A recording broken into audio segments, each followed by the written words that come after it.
Salam, selamat pagi saudara sekalian. Senang bisa kembali berjumpa dengan saudara dalam Light of Revival, renungan firman Tuhan yang akan memberkati kita sepanjang hari ini. Mari kita melihat ayat kita, Markus 11, 20-22.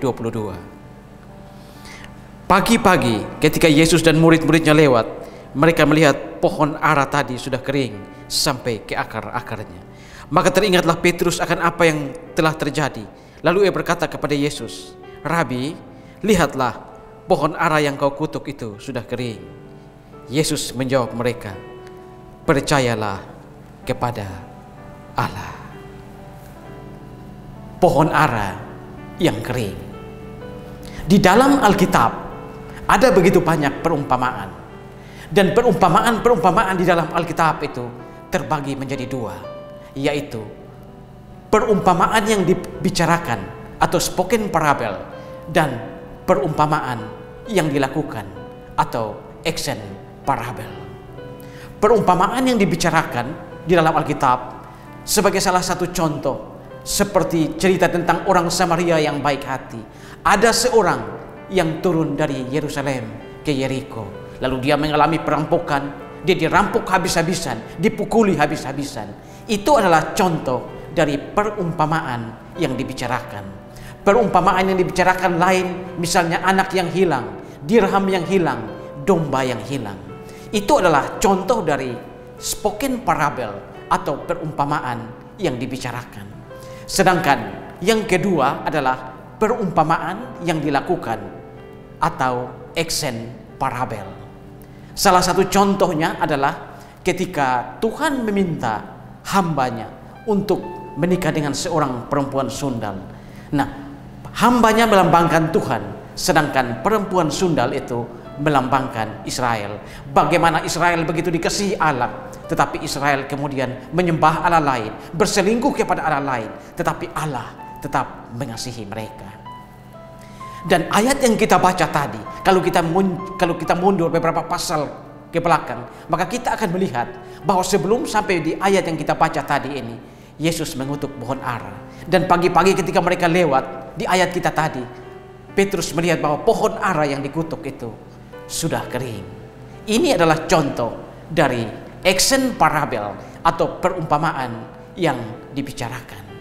Saudara-saudara, ini sebenarnya adalah simbol atau lambang penghukuman atau penghakiman kepada umat perjanjian lama, kepada bangsa Israel yang menolak Kristus sebagai juru selamat mereka. Di sini saudara, Yesus ingin menyelamatkan murid-muridnya di tengah bangsa yang menolak dia.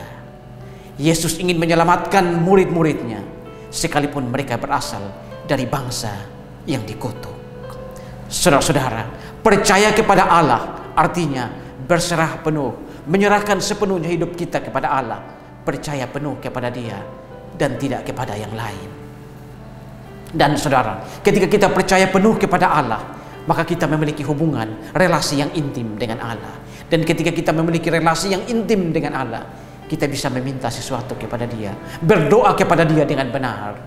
Dan ingat saudara, doa yang benar adalah doa yang harus sesuai dengan kehendak dan rencana Allah. Saudara-saudara, para murid ini dan juga Yesus, mereka berdoa untuk memohon pengampunan bagi orang-orang yang ada dalam belenggu dosa. Kita bisa lihat, sekalipun Kristus itu memiliki iman yang luar biasa, tapi Dia tidak pernah memindahkan gunung lalu menenggelamkannya, mencampakkannya ke dalam laut. Tidak, Kristus tidak melakukan itu.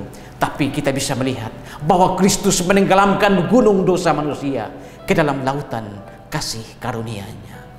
Kita juga bisa melihat murid-murid, mereka tidak meledakkan gunung untuk menunjukkan kepada orang-orang bahwa ada kasih dan kekuatan Allah yang mengalir deras dalam diri mereka.